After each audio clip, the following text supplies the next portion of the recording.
Greetings, friends, and welcome to Captain Samuel's Sigils. Today we're doing a book UNhaul. These are all books that I'm going to be donating or trading in for some store credit. The reason I like to do a book UNhaul video is I like to set the example that you don't have to just collect books all the time. It's okay to let books go onto the next phase of their mystic cosmic journey. And also, I'm trying to squeeze a little bit of content out of the books that, for the most part, I DNF'd. So let's pop this open, see what we're passing on. First up is the Blue Hawk. Now this has an interesting premise. It is about a religious ceremony where annually the priests get together and they sacrifice a blue hawk, and once the hawk is sacrificed, that mystically allows the king to live for another year. And there is, chosen at random, one of the teenage priests in training who is allowed to add some kind of random element to the ceremony so that the religious ceremony doesn't get too stale. So most priests who are chosen to kind of be the random element might do some cartwheels during the ceremony, or maybe make up some silly lyrics to a traditional hymn. But what this training priest does is takes the blue hawk and just walks right out of the ceremony chamber. And because the blue hawk is taken away, now the king has to be killed instead of left alive for another year. Interesting premise, incredibly boring execution. The prose is dry, the action moves at a snail's pace, the characters are flat. Yeah, I made it about halfway through. Want to the Blue Hawk. Next up, a long time ago over the winter, I recorded a video where I went to a random free book kiosk out in the middle of nowhere, and I saw the complete chronicles of Thomas Covenant, the Unbeliever there, and they were all beat up, they were all moldy. I finally decided this spring to take them, and I thought about keeping them. I tried to clean them up as best I could and maybe put them in like a nice slipcase or something, but the price of the slipcase would be about the same as just buying all 3 books. So I'm going to donate these. If somebody, throws this one out that's pretty moldy and messed up, that'll make me sad, but that is the ultimate nature of things. Nothing lasts forever. Now, the Chronicles of Thomas Covenant, the Unbeliever, I've read as a teenager, and I've read again about maybe 15 years ago.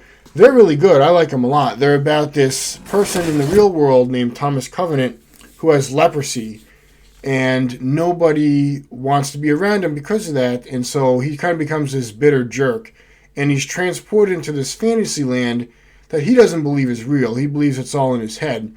And so because of that, he doesn't take anything seriously, and he just runs around causing more problems when he's supposed to be the savior of the land. But eventually he kind of gets his act together, treats the land like it's real, and saves the day. And the fantasy world here is really rich, and it's got some stirring imagery. In this book in particular, there's the scene called Lord Morham's Victory, where he unleashes this ultimate magic power, and this magic is just like ripping through his staff, and the staff is like buckling as he's like mowing down hordes of demons. Yeah, it's a good series. And I'd like to have my own copies one day, just not ones that are, all covered in mold. And there's this box set of those with really epic cover art. I don't know who the cover artist is. I think it's Michael Whelan, but I might be wrong. I want to get that set because that's what I had as a teenager. And this I reviewed on the channel, 6th annual edition, Year's Best SF, edited by Judith Merrill. Bro, this was a slog. Most of the stories were just extremely bigoted or extremely boring, sometimes both. There were 2 good stories in here that I will miss, but for the most part, my shelf space is limited. I just don't have room for this thick paperback. This was another book that was in that free book kiosk that I let sit all winter, and then the spring I decided I would take it. This is Fire Time by Poul Anderson. It's a little faded on the spine, but otherwise in good condition. I'm just not a Poul Anderson guy. I read High Crusade. I liked that. Everything else by him I've tried to read. It's just been like really dry, really excessive political intrigue.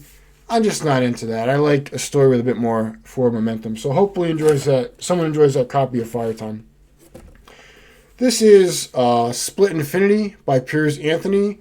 Now, I already have this book as part of a gigantic, thick tome omnibus book club edition, so I don't need another copy. And also, I got about halfway through Split Infinity, and it was just really boring. The premise is great. It's about a world that's all technology, and people run around as these naked serfs, and they have to spend a certain amount of time there as servants, and then if they do that, they get to live on this amazing technological planet.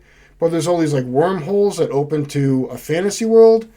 But mainly the question that Piers Anthony asks of readers over and over again is, would you do it with a robot? How about a unicorn? Would you do it with a unicorn? And it's just this guy kind of pontificating about that. Also, the main character is supposed to be the master of this intergalactic, super advanced technological game, which is like the most amazing, intricate thing anyone has ever played.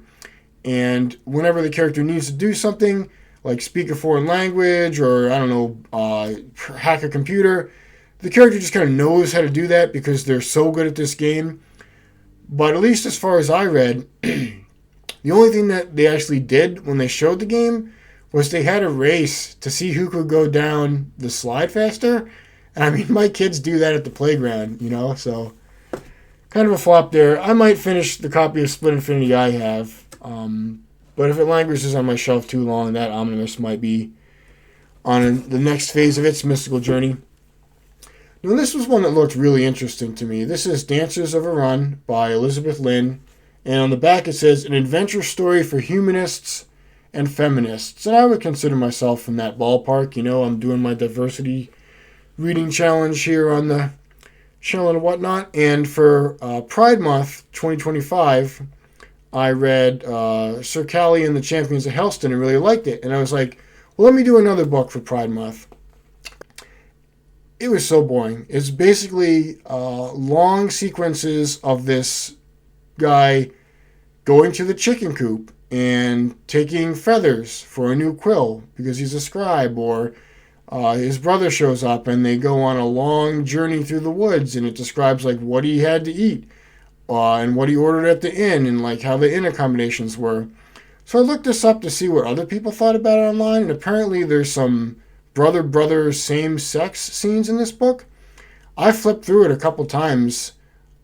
It just seemed like boring, dull stuff. There's nothing scintillating or exciting about it, honestly. It's like a trip to the grocery store in a Fantasyland. So, sorry, Dancers of a Run.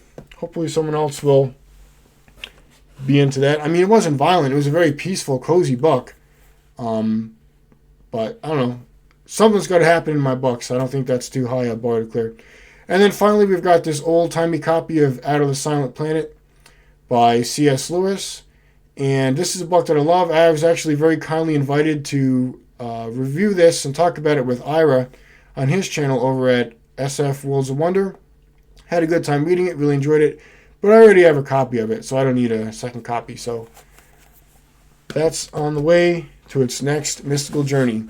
So now I've got some space for some more books. Clear out the ones that don't really jive with, and then my collection can be books that I enjoy, something that represents me.